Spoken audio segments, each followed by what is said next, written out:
আমাদের জীবনে চলার পথে কম বেশি আমরা ভালো সময়ও কাটাই, খারাপ সময়ও কাটাই। কখনো আবার সেই ভালো বা খারাপ সময়গুলোকে আমরা ক্যাপচার করে রাখি ফটো বা ভিডিও।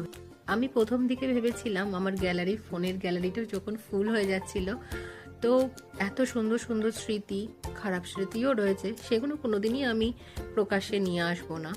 খারাপ স্মৃতিটা আমার ভেতরেই থাক, ভালো স্মৃতিগুলো বা নর্মাল যে লাইফটা কাটিয়েছিলাম আগে আমি, সেইগুলো ডিলিট করে না দিয়ে গ্যালারি থেকে ফোনে আমি আপলোড করে রাখবো ফেসবুকে। যখন আমার ইচ্ছা হবে তখন আমি আবার গিয়ে গিয়ে দেখতে পাবো।